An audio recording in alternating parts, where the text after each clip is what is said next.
mempersembahkan sebuah novel yang berjudul Istri Pelampiasan Hasrat, memasuki bab 25. Selamat mendengarkan. Alana pulang ke rumah Satria dengan perasaan yang sangat bahagia. Gadis itu sudah berhasil mendekati Gabriel dengan mudah tanpa disadari. Sekarang misinya adalah membuat laki-laki itu jatuh cinta dan tergila-gila dengannya. Kamu bahagia sekali, Lana. Sapakannya saat melihat adik iparnya masuk dengan wajah berseri-seri. Kakak ipar. Iya dong, rencanaku mendekati Kak Gabriel itu berhasil. Dengan usahaku sendiri loh, nungguin Bang Satria mah kelamaan. Balas Alana dengan bangga. Dia memandangi ponselnya yang menampilkan nama dan nomor telepon Gabriel. Untung saja dia tidak ingat bahwa yang ingin dijodohkan dengannya itu namanya Alana juga. Kalau ingat bisa-bisa aku ditolak kedua kali. Tapi menyebalkan juga sih Gabriel itu. Bahkan sampai namaku pun dia tidak ingat. Batin Alana. Kamu sama Mas Satria kenapa tidak pernah akur sih? Memangnya kamu senakal apa? Tanyakan ia. Dia sedang menyiapkan makan siang untuk Satria karena hari ini sudah mencoba resep baru dan ingin suaminya yang pertama kali mencoba. Dia itu menyebalkan pokoknya. Dia lebih suka main sama Sky atau Kasaka. Makanya dia lebih suka tinggal di sini daripada di Singapura. SMA sama kuliah pun dia di sini. Aku itu sudah seperti anak tunggal buat Mami dan Dedi. Kalau Kak Satria itu anaknya Mami Al sama Dedi L. Oh, jadi gitu. Pokoknya makanya jangan mengharap aku sama dia itu akur. Alana memperingatkan kakak iparnya. Lalu dia meninggalkan Kania untuk pergi ke kamarnya. Dari penjelasan Alana itu Kania memahami suatu hal. Hubungan Satria dan adiknya itu sebenarnya bukan masalah yang besar. Hanya saja mungkin mereka tidak nyaman jika bersama-sama. Kania mendatangi kantor sang suami diantar dua pengawal yang menjaganya. Namun Kania hanya mengizinkan mereka untuk mengantar sampai di depan gedung, karena tidak ingin kehadirannya dipandang mencolok. Saat berjalan memasuki lobi, Kania mendapat tatapan aneh dari beberapa pegawai yang kebetulan melihatnya. Kania tetap masuk menggunakan kartu pengenal lamanya saat bekerja di kantor itu. Lihat deh, itu kan mantan sekretaris bos yang jadi istri simpanan. Dan akhirnya berhasil membuat Pak Satria dan Bu Vel bercerai. Kata salah seorang pegawai Satria. Pernikahan Satria dan Kania memang belum diumumkan secara resmi. Karena baru kemarin Satria bercerai dan malamnya menikahi Kania secara resmi. Belum banyak yang tahu jika mereka sudah menikah resmi termasuk para pegawai. Iya sih, aku dengar-dengar wanita itu emang perusak rumah tangga orang. Lihat deh, penampilan dia yang dulu sebelum jadi istri simpanan. Sekarang dia naik mobil, mau antar makan siang buat laki-laki yang berasal direbut. Balas perempuan yang lainnya. Iya ya, walaupun Bu Feli juga selingkuh, tapi bukan berarti dia bisa menggantikan posisi Bu Feli untuk menghangatkan ranjang bos kita kan? Habis ini kalau sama Pak Satria dibuang, dia bakalan rebut siapa lagi ya? Namanya si pelakor, iya gak sih? Tiga perempuan itu tertawa mengejek Kania yang sedang menunggu lift terbuka. Meski hatinya terasa sakit, tapi dia sama sekali tidak membalas karena sedikit banyak apa yang mereka katakan memang ada benarnya. Kania mengatur nafas saat merasakan sesak di dadanya saat mengingat semua yang dikatakan oleh pegawai-pegawai di bawah tadi. Saat itu lift terbuka. Kania disambut sekretaris Gio yang tadinya ingin turun menyambut istri bosnya itu. Gio ya, Anda baik-baik saja? Tanya sekretaris Gio. Ya, aku baik-baik aja kok. Memangnya kenapa? Jelek-jelek ya? Kania tersenyum menutupi rasa sakitnya. Dia mencoba sebisa mungkin membuat sekretaris dari suaminya itu tidak curiga. Oh, bukan begitu Nyonya. Kenapa tidak ada pengawal? Aku suruh mereka tunggu di bawah. Sudahlah, aku kesini mau ketemu Mas Satria. Dia belum keluar makan kan? Tuan masih ada tamu. Tuan Gabriel yang di kampung waktu itu tiba-tiba ingin bertemu. Jawab sekretaris Gio.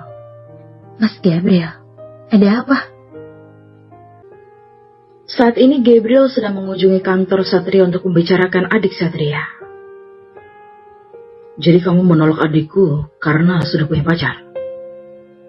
Tanya Satria setelah Gabriel mengutarakan maksud kedatangannya. Iya, begitulah. Ya aku tahu adikmu sekarang sedang di Australia. Dan karena aku juga tidak enak sama kamu, makanya aku datang langsung ke sini. Jawab Gabriel dengan yakin. Ya, aku tahu. Adikku memang sedikit aneh.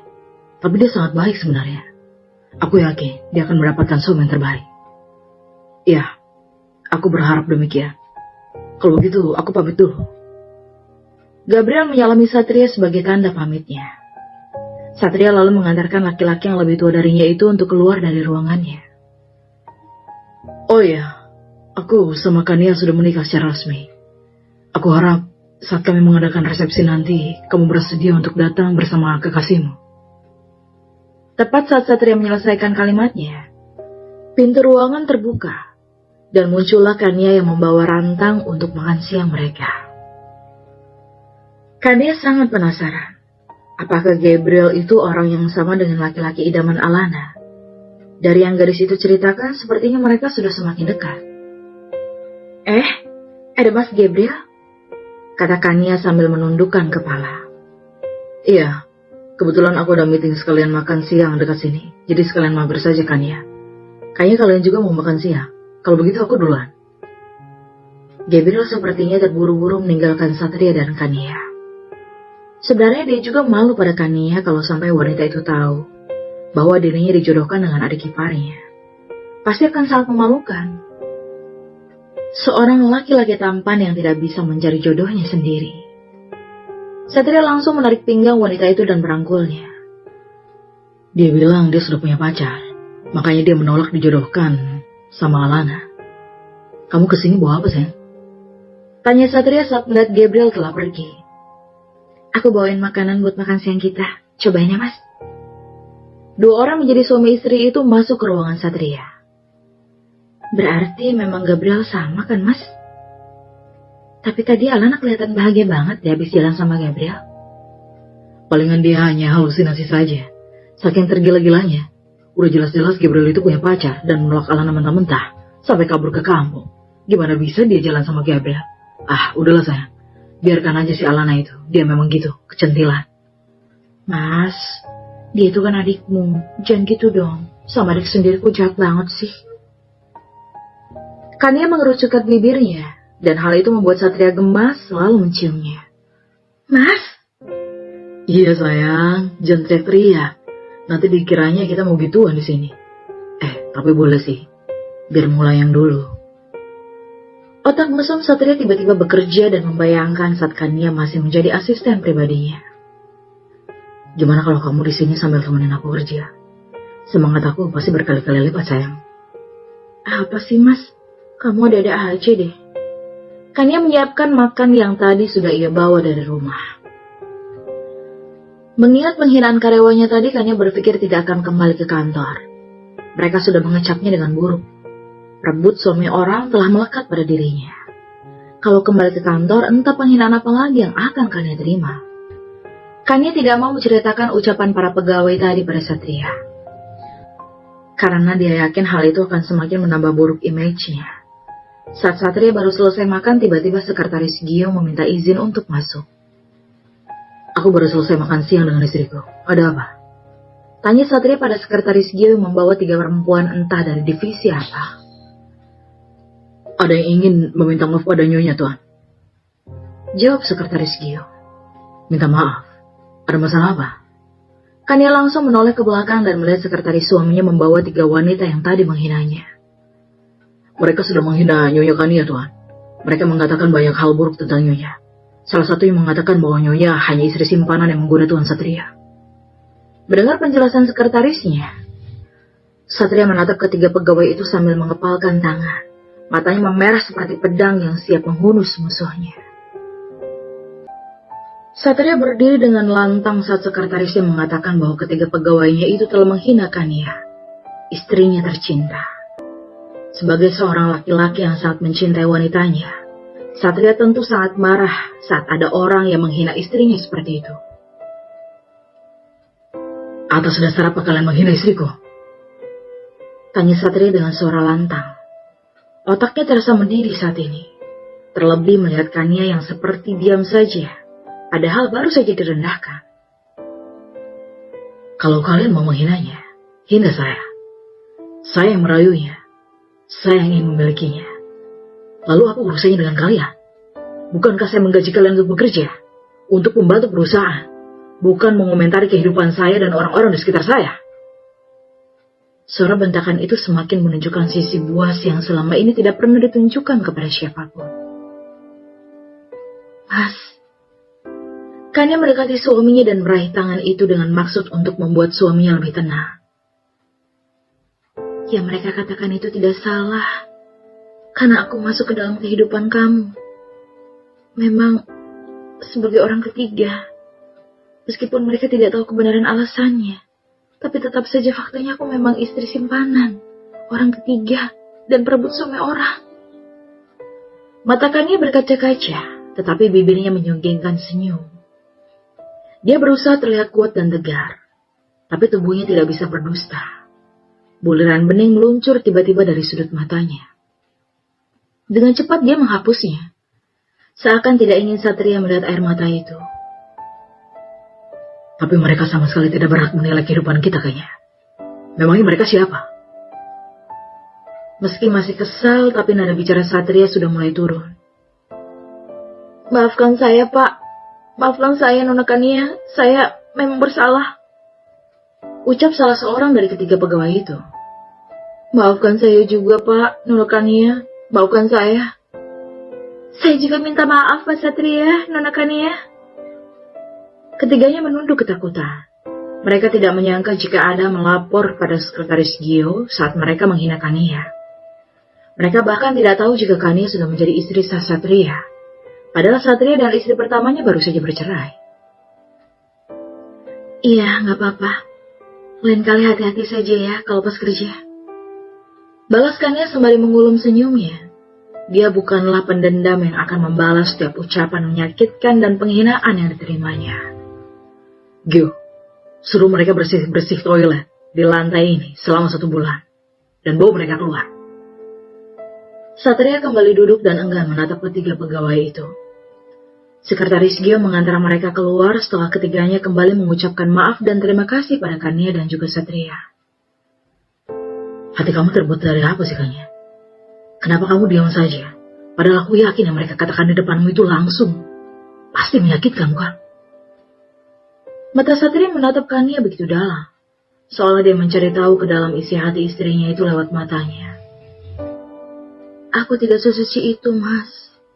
Tapi selama itu bukan fitnah, aku tidak akan pernah melawan. Jadi aku diam saja. Toh yang mereka katakan tadi memang benar. Wanita itu memeluk suaminya dan menyandarkan kepala di pundak Satria. Jangan mudah sakit hati hanya karena omongan orang, Mas. Kita hanya menjalani dan hanya kita yang tahu. Kayaknya, aku beruntung memilikimu. Dan supaya tidak ada yang menggunjingmu lagi, aku ingin secepatnya menggelar resepsi. Supaya semua orang tahu bahwa kamu adalah milikku. Kata Satria yang kemudian mengecup mesra kening Kania. Kamu bebas atur semuanya sesuai keinginanmu. Kania mendongak hingga tatapannya bertemu dengan mata Satria. Kamu serius, Mas? Iya sayang, tapi main di sini sebentar ya. Lagi pengen nih. Mas. Meski merengek, Kania tidak bisa menolak keinginan suaminya. Dia selalu pasrah apapun yang Satria inginkan. Gabriel mengajak Alana ke rumahnya. Meski sebagai kekasih, walau hanya pura-pura, Alana harus menunjukkan rasa kepedulian terhadap keluarga Gabriel. Gadis itu begitu luas memerankan dirinya sebagai kekasih Gabriel yang datang untuk menjenguk Opa yang sudah keluar dari rumah sakit. Gabriel memberikan kode untuk membantu sang ibu di dapur. Sambil menganggukkan kepala, Alana berdiri kemudian menghampiri sang calon mertua idaman. Biar saya aja, Tante, kata Alana berusaha membantu Shaina di dapur. Walaupun terbilang anak yang manja, tapi Alana pintar memasak. Dia bahkan mengikuti kursus memasak yang dibimbing langsung oleh koki terkenal di Australia. Alana, kamu di depan aja sana sama Gabriel. Balas Shaina yang merasa tidak enak hati. Sebenarnya dia tahu bahwa Alana adalah putri dari keluarga Hartono yang tidak mungkin akan melakukan pekerjaan di dapur. Gak apa-apa, Tante. Saya bisa bantu-bantu kok. Saya juga bisa masak. Kalau Tante mau, kita bisa adu masakan. Tantang Alana dengan percaya diri. Dia ingin lebih akrab dengan Zaina. Seperti orang bilang, jika ingin mendapatkan hati anaknya, ambil hati ibunya. Meskipun sekarang hanya pacar pura-pura, tapi siapa yang tahu kan bahwa Gabriel benar-benar jodohnya? Memang siapa yang mengajarimu masak? Mami Alisa atau Mami Ana? Tanya Zaina yang membuat Alana menatapnya dengan mata terbelalak dan juga mulut yang menganga lebar. Tante! Alana seketika menutup mulutnya dengan kedua tangan. Iya, Tante tahu kamu anaknya Alvaro dan Ana kan? Yang ngebet minta dijodohin sama Gabriel? Kata Zaina yang mengerti dengan kebingungan Alana saat ini. Ya ampun, jadi aku ketahuan ya. Sebenarnya aku gak niat bohong kok Tante, maaf. Alana meraih tangan Zaina dan menciumnya berkali-kali. Dia harus membuat Zaina tidak salah paham yang nantinya akan membuatnya semakin sulit mendapatkan Gabriel.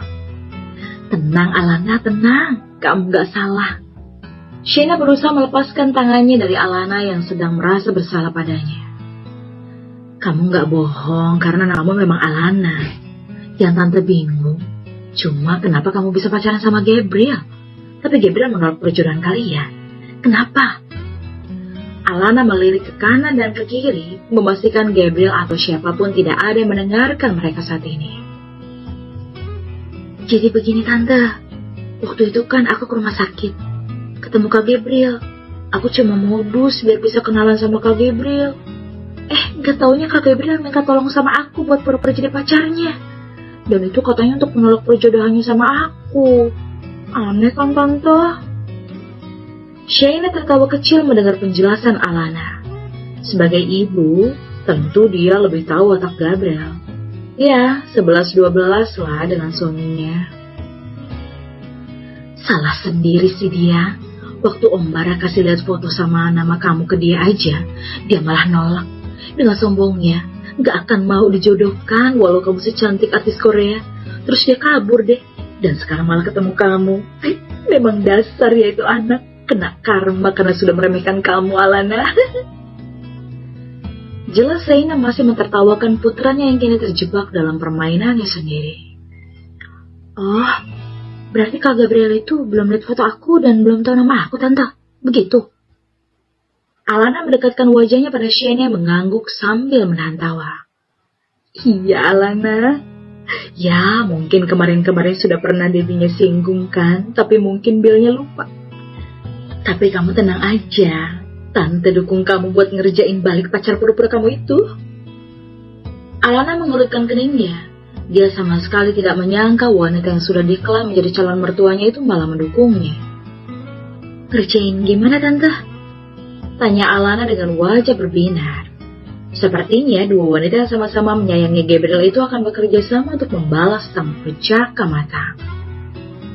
Buat dia jatuh cinta sama kamu. Saat dia tahu kalau yang dijodohkan sama dia itu kamu, Tante yakin dia akan sangat malu. Jawab Zaina setengah berbisik. Dia begitu bersemangat ingin membuat Gabriel menjilat ludahnya sendiri. Bersambung.